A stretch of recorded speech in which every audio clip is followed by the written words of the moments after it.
Good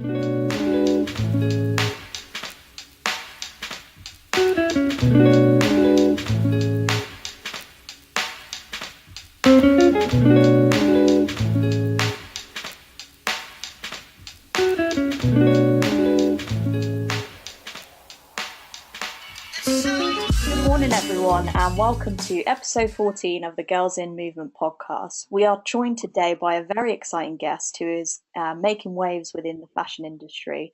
I was initially sort of captured by the fashion trends that this designer was putting out there, but then read it into his sort of dance background as well and what he's trying to achieve himself. And I thought I have to get him onto our podcast. So he recently designed a piece actually for the Mayor of London, which I think is quite cool for Mr. Sadiq Kahn. And his work has been featured in some really cool headline publications. So let's give a really warm welcome to Saran Kohli. How are you, Saran? I'm very well. Thank you so much for having me on board. It's fantastic to be part of the podcast. Yeah, no worries. So I suppose how we kind of sort of start all our kind of podcasts and kind of getting our kind of listeners to understand a bit about the individual is understanding your kind of background and the journey to where you are now. So how did you, I suppose, get into the fashion industry? I guess I'm a multidisciplinary artist, I would say, because my initial stages before fashion was all I was a typical young lad. You know, I was more of not so strong on the academic side, but more on the sports and entertainment side. So my hobbies were pretty much dancing, performing arts, cricket. I was more found outside the house than inside the house. But I guess that was my hands-on practical talent that I guess I was engaging in. And fashion came in much later when I was finishing college, and I was exposed to it because my mom is also a designer. She owns a brand, and I was just a helping hand when I was not in school. If I had free time, I would be helping her out. So I was exposed then, and it's only when I was 17, when I was asked to assist a choreographer fashion show is when I really got engaged into the idea. Though I started off looking a little bit of a glamour, but I already was aware of the hardships of what it takes to build a brand, having seen my mum. And that's when I decided to take it up to university and study fashion at London College of Fashion. And that kind of spearheaded my direction towards the industry that I'm in now. Oh, cool. That's exciting. And what about your kind of dance background and choreography? Are you still doing that, or do you think that's taken a back burner at the moment? No, I'm still active. I'm pretty much active in both. But I guess my dance background sort of started very early. I would say on my teeny toes. I was about 4 years old, I think, from what I remember. What my mom tells me is that I always had a knack of rhythm, and I was self-taught. I used to watch, we're from a generation where I can perfectly describe you as it was just a box set TV with about 5, 6 channels, and MTV so happened to be part of that when it was launched, and I was only exposed to the music then. So I was very much into Motown, Michael Jackson, James Brown, and kind of that sort of jazz. That's what I was introduced to. So I didn't learn pretty much Bollywood or anything in a sense. It was completely the opposite. I didn't get into it till I was 12. Wow. And it's only when I was 13, actually 14 is when I first went to my audition. There was a fashion show happening. There was a call out for young kids models and dancers. So I went, took the courage. That was my first time, and I was very scared because I was a kid who was always invited to birthday parties only because I could move a little bit. So I was an entertainment factor, but this was like the first serious sign of being tested of my talent. So yeah, when that happened, I guess I nailed the audition. I was part of the fashion exhibition, and that was my initial start. And I joined a Bollywood dance group actually because it was a friend of mine who wanted me to part of, and I started from there, and then continued my dance journey, starting my own dance company at the age of 18 while being at university, and then taking a break, and then went formally for educating myself in New York for a year, which led me to perform in theater and choreograph and commercials and being part of commercials and more for the dance theater, which I'm still active now. Wow, that's pretty impressive. So is your kind of the company you started when you were 18, is that still kind of going as a brand? No, it was. No, I guess it was the time and period of four really cool individuals who decided to create. My idea was, my heart was always into street dance, and I was dancing a lot of Bollywood, but I wasn't a fan of the costumes. Right. So I wanted to run from that. I wanted to really run from that, and then but I enjoyed performing with a lot of Bollywood stars who used to come here and perform and tour. So I was really lucky to be exposed to that sort of really sort of professional market, and then really gave me the motivation to start something of my own. So I started a hip hop crew, and it was four of us, and we had a very cool. The company was, it was actually called Saran. When it was just myself, it was called Saran Dash Nutch. I wanted to keep a little bit of Asian, and then as soon as I had four different people, I took the dash away, and it called Snatch. So it made sense. I really didn't have time to come creative names, but it really actually, it had a cool tag. So yeah, we were a group of four, one girl and three guys who just had a really cool act, something that you would come on X Factor, something like a signature kind of thing. We were kind of one of those funny hip hop acts, and really sort of showcasing a cultural side, but as well as hip hop. And we were touring. We've toured a few countries. We did hip hop battles. We did a lot of stuff in those 5 years that I was active. And then I was the youngest one, and eventually everyone had to move on to different pastures. So I wasn't able to continue because I also that's when I ventured into fashion and started into menswear styling. And that led me to create my menswear brand after I graduated. So it was a transitional phase. Yeah, wow, that's pretty impressive. But it sounds like during that kind of that time that you had with them, you achieved a lot. I mean, to take your group kind of across different countries and sort of tour, that's pretty impressive. So yeah, that's really cool. So yeah, just on your brand as well, how did it start? How did the Saran Kohli brand start? Was it the idea of a lean startup and creating into something mega? Kind of how did that come about? It started very naturally. I didn't sort of sit down and go, okay, this is what I want to do.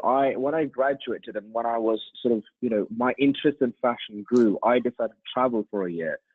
This is a time when I was actually very much active in dance, and I went to India to teach dance. I worked with an orphanage where I was doing charity work, and then I got signed by a local gym to come and teach regular classes.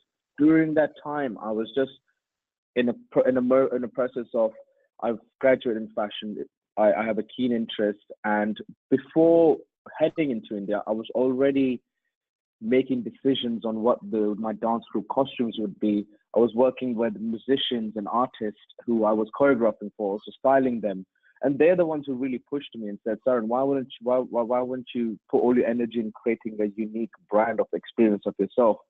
And I said, "Okay, well, I need a dummy." So at that time, if you've heard of Mumsy Stranger, me and him grew up at that time, and he said, "Look, just use me as a dummy and just go ahead and be creative." So while I was in India, we were in touch, and I said, "You know what, I might give this a go." And I took an internship in a factory where I wanted to really work, be hands-on. So right from sitting with the T-boys all the way to sourcing fabrics, understanding. So because I was able to do my dancing and teach, I was also able to pursue my time and learning the more crafted side of my menswear passion. And coming back to London is when I really got involved styling artists, pursuing that, to finish a line for a performer who wanted to tour and wear his exclusive stuff. Yeah. That is when I really realized there's a gap in the market where I can infuse my heritage as well as that. That was like the initial conception of building the brand, as to say, the Saran Kohli brand experience. Yeah, no, I love that. And I mean, if for people who haven't seen Saran Kohli's kind of designs, definitely check him out. After this podcast, I'll put all his social media details, but it's very cool. The designs are really kind of intricate, and also I can definitely see the sort of fusion of the heritage that you want to keep as well, which is amazing. I mean, what's been the most exciting project that you've worked on, would you say, with the Saran Kohli brand? Oh wow! I'm really lucky and humbled to say it to you, but the one that really tops the list, and it's my childhood dream, was when styling and designing an outfit for Sachin Tendulkar. Nice. That was my that was it. I can't top it because, like I said, I wanted to be a cricketer when I was really young, and he is the reason why. And when you meet the reason in your life, it explains your purpose, that you're meant for greatness. I felt like Spider-Man. Wow. I felt like Peter Parker. I felt like Iron Man is sitting next to me and telling me you can change the world. I really just felt like a geek, to be honest, when I met him. Wow. And that I think has to be my most epic moment, because I could have asked for more, and it was not something that I had to ask. It was something that just was provided in front of me, and I said, hell bend, whatever it takes, I will make this happen, because I just wanted to be in his presence and just speak to him for a few minutes. And the styling for him was just an added advantage, but that I would say was the best moment for me. And like I suppose when you're kind of doing a design or styling for someone like Sachin Tendulkar, do they have much input, or is it just they kind of their people will call you and say, look, we need an outfit for this particular event, and they just trust completely what you're gonna kind of put out there? How does that work? It depends on the individual. Sachin is a very humble, quiet individual. He is how they describe him in the books. He is a very different generation sports star. He's not the new generation like Virat, where they're aware of they're themselves and far more. Sachin's very humble. So he all he said is what I like. He wasn't. He said, look, the kind of guy I am. I'm a very a simple man, and I like simplicity in everything. So and that's what he really wanted. He just wanted to make sure he's comfortable first. Whereas someone else, say for example, when I worked with Jay Sean, it was a clear case that he was very hands-on. He was like, look, I have this vision of me being like this, and I'm inspired by this. How can you bring it to life? And what do you have? What do you think? And when I share my thoughts, he would get even more excited, because I think I never saw that perspective, and it's really fresh. So I think that's what it takes. Working with another, say, artistic or someone who's sort of a groundbreaker, it's always a case of sitting down and really creating a mutual that. And the perfect example of that, when you say how to get that, it's the one that I really enjoyed working with. I'm from Inquisitive. An artist with an artist. When an artist and an artist work, it's really challenging, because your creativity levels are very high in terms of what you can imagine things much more easily, and you want to set the bar. So that was very interesting, because I was in a way very nervous, because I admire his work, and I was like, how can I justify your work with that? Was the question for me, but it worked out well so far. So yes, we're still working on things. Yeah, no, that's really good. And what's the work that you're doing with Inquisitive? Is he trying to kind of build a brand around himself a bit more, and you're kind of doing the designs around it, or how does that work? This is a funny way of saying it. We're like Jay-Z and Kanye right now, because we're just getting along. Love it. well, the reason why I say that is because we see this. We say this to ourselves, is because we're letting it be natural. We haven't really sat down and think we want to. It is two guys who love what they do and see what happens from there. And I was the first opportunity I was honored with was designing his engagement outfit. Wow. And he had painted his fiance's look and eyes on and he showed it to me. He goes, I want this to be part of my outfit. So I decided to take that and put on the collar of this, rather than have a regular collar. I did a high collar, and his artwork is on the collar. Wow, amazing. And mellowed it down with the plain black outfit, because he goes, I want my fiance's eyes on me, because she'll be watching me over all the time. And those little things, when he talks like that, I'm like, okay, I've got something for you. So it really is like that kind of relationship for us. So we really just think like two kids who want to create great things. So we're at that point where we're just at the moment just toying around and experimenting and seeing how does it naturally take us. So hopefully in months' time there'll be something amazing popping out. Yeah, looking forward to definitely seeing that. I mean, when you kind of sit down and do kind of designs and creations, who do you envisage is going to be wearing these sort of clothes and pulling in on your designs? Who's your sort of target market? My target market, well, now that I've at the stage of sort of made it into more of a business and a brand, my target market is a young, I would say, from the 21 to 35 is my ideal. For anyone younger, yes, but ideally that's what it's. An individual, a man who is very interested in his identity, who likes to represent his culture, but also a sense of style that he's very comfortable of being who he is and not hiding it. And that's really what I try to explore with my brand, is that you don't have to be enforced to looking good is very easy. Style is a journey. It's not something you should be enforced with. It's something you explain through the years of your life. Because when you look at your younger version of yourself and you look at an older version of yourself, you'll see a massive difference. And that's how I produce my collections, in terms of there's some sense of maturity, but also a lot of young youth in it.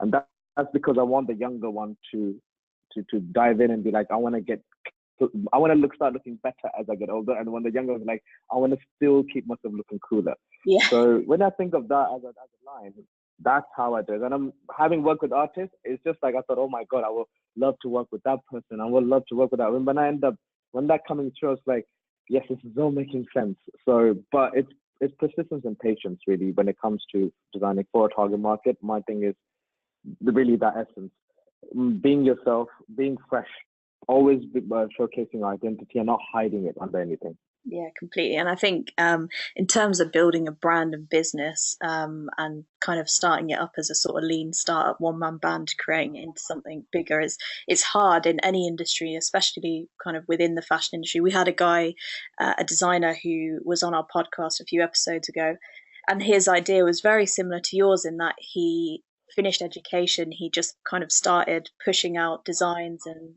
creations to families and friends, and then it kind of started going on from there. And all of a sudden, after a year, it's turned into a business. So I love that. I love that it's not, you haven't sat down and said, okay, I want to create a business about this. It's just naturally happened. I think that's the beauty of what you're creating right now, which is really cool. Yes, it is because the reason why the first reason, if you ever question yourself why you're doing this, it has to be passion above all.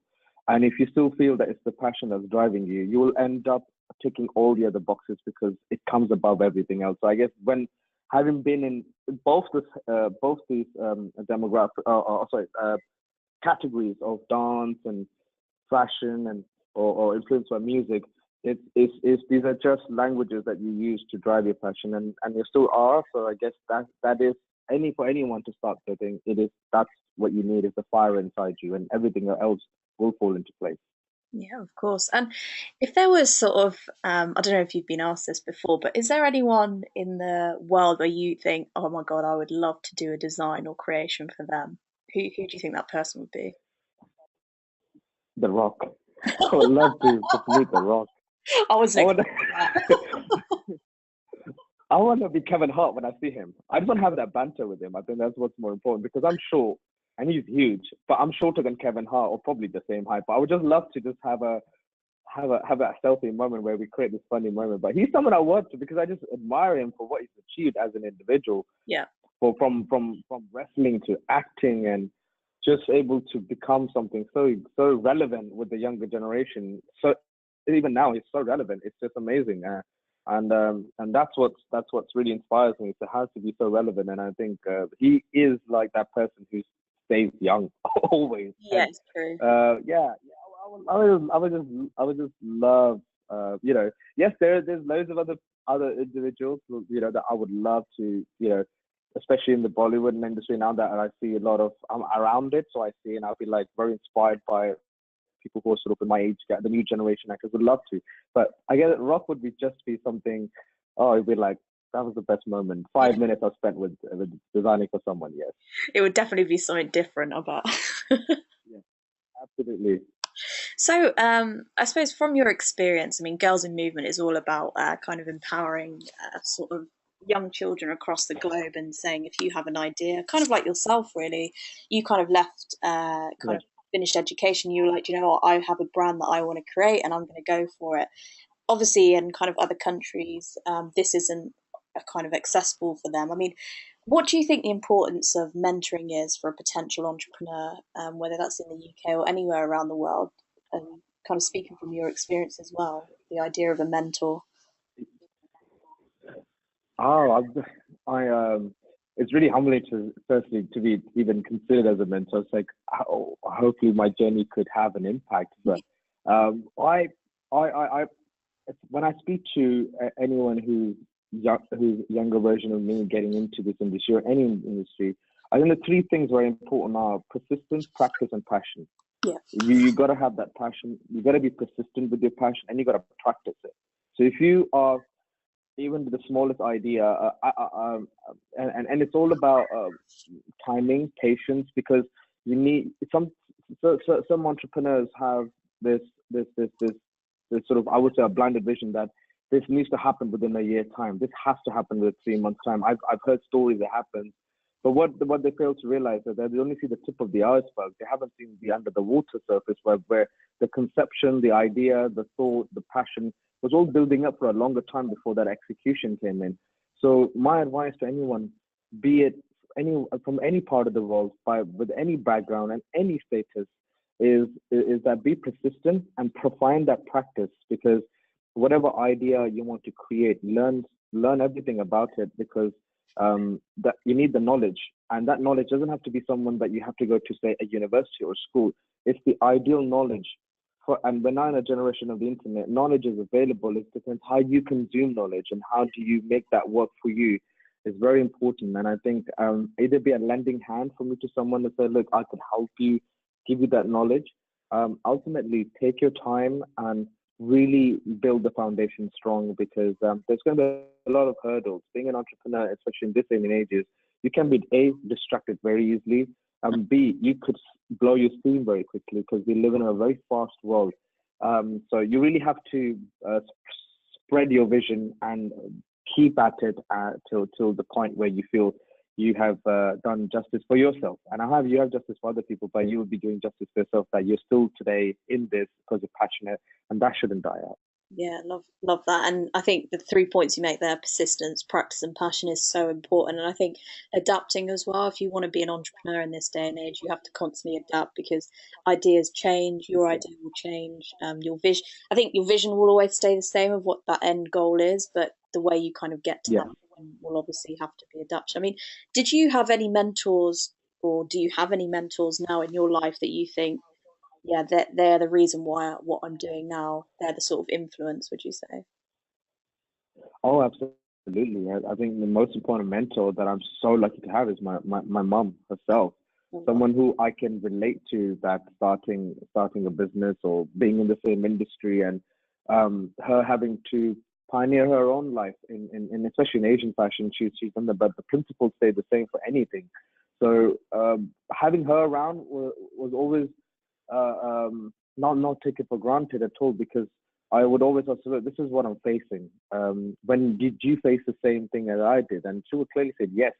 The problem, the situation is very similar. It's just the outcomes may be different. Yeah. And she was always a helping hand, always giving me guidance. So I felt very, in a sense, lucky. Having said that, there's loads of other mentors in different parts in terms of my dance. I've always had a mentor, especially I had made a very good relationship when I went to New York to study dance. My mentor was fantastic. Bonnie Erickson, who's the head of the school. She was an amazing guiding light, because she understood my background, and I started training in dance much later in life. 26 is when I started to go formally training. I never done ballet before that. And then she met me in a corridor, and then she saw me. She goes, "I've been watching you, you're doing well." And I said, I don't see the change. And she was honestly telling me, "Why is that?" I said, "I just feel like I'm doing this much later." But she just said to me, "You're doing it now, and now is what matters." So now is what you do now will all forever change your outcome moving on. And I think you need to make sure that now is the most important thing. And when she told me that, I really dug into it. It's like, this is the only time I have here, and I got to make sure that I make the most of it, and really change the whole scenario of what I am able to do in dance, purely because of that really small words. So yeah, I'm really lucky to have these people, because it really secures your vision, if anything, and allows you to take risks much more comfortably. Yeah, I couldn't agree more, especially that idea of giving you that confidence, the kind of the decision you're about to make, having a mentor kind of agree with the decision, or give you a bit of advice. It definitely makes you feel more confident and secure with what you're doing. So yeah, no, really good. Yeah. I mean, what's exciting that is coming up in 2018 then for your brand? Well, we're in January at the moment, so I'm looking forward to now making 2018 better than the previous year. But I think right now my focus is working on my online store. I'm looking to launch an online store where I'm releasing a prep-tier, easy to wear menswear.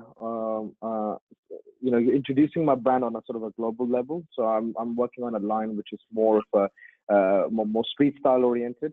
So I'm launching a website for that. I'm working on that, and at the same time, my bespoke, more hands-on I'm introducing a new line for that as well. So those are two things as far as the menswear side that I'm really working on. On my dance side, I'm actually writing up a production.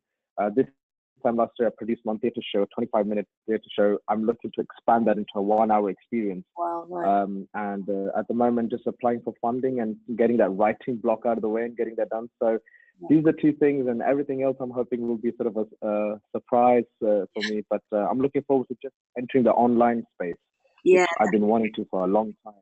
yeah, So it's I'm excited yeah, about that. the e-commerce world is kind of growing at such a speed, and you've got kind of Coves in India, which is building people companies like Boohoo, Pretty Little Thing, which are kind of dominating the kind of Yeah, as well. So yeah, I definitely think what you're creating, there's definitely room for it, and it's exciting. I mean, it's always going online and taking your brand online is a bit of a challenge because you're like, okay, what do I put out there? How do I even just creating a website, trying to understand your user's journey and stuff like that? It's time consuming, but when you get that first order online, it's probably the most satisfying thing. So yeah, very exciting stuff. absolutely, absolutely. I'm nervous, but I guess I'm getting the hang of social media and being out there full on. So yeah, but I'm very very excited about explaining my story online. Yeah, no, definitely. And I'm your kind of designs and even just your Instagram, it's so kind of eye capturing and it's what people want to see Yeah. all at the moment. So yeah, no, definitely follow Saran on Instagram and social media. So our final sort of question is one that I ask all my guests. I think it's always important. If you could give your younger self any advice, what would it be? Oh wow. I'm trying to imagine the younger version of me right now. A few less gray hairs. Seriously. What advice would I give my younger self? I would say um, be more disciplined. Definitely. I only say this because the world, if I'm talking from a point of view of now, the world is very different. The world is very accessible. I think we have a lot of options in this world right now, and too many options, if anything. And we can be distracted by that very options of A, we want to do this, and then there comes B, and then B becomes C. And I think I would say my young self is be disciplined and believe, just have a stronger belief in what you're doing, and that will help you reach the goals quicker and faster with a bit of patience and discipline. I think there's nothing more required because everything else was just all of the tools fall into place once when you have that foundation. Yeah, no, it's a great advice. I always love kind of hearing what individuals say about their younger self because also when you're in an industry and you see it change and you had no idea that when you were younger that this is the industry you'd be in, you really wish that there were some things that you'd say to yourself when you're younger and say stuff like discipline, be patient, because it's so important. But at that moment in time, you think, okay, I need to go grab that now because it's going to go away. But actually, it might be there in a few months. So yeah, no, couldn't agree with you more on that point. So yeah, so I mean, thank you so Thank much, you. Sarah, for talking on our podcast. It's been really enlightening, really exciting to know where your brand's going, and it's come from such a humble background to where you want to take it. I think it's exciting, kind of what's going to happen in the next year, 2 years. So yeah, Thank thank you, you. Sarah, for joining us. Thank you so much. It's been a great pleasure, and I'm happy to share my experience. And I hope to inspire a young individual. So thank you for providing that change. Yeah, no worries. And remember, everyone, all our Girls in Movement podcasts are live on iTunes now, so you can download, share, and also they'll always be posted on YouTube with all of Saren's details, kind of website, social media, and everything else that this world has to offer when it comes to sharing. So, yeah, thank you again, Saren, and stay tuned for episode 15. Thank you.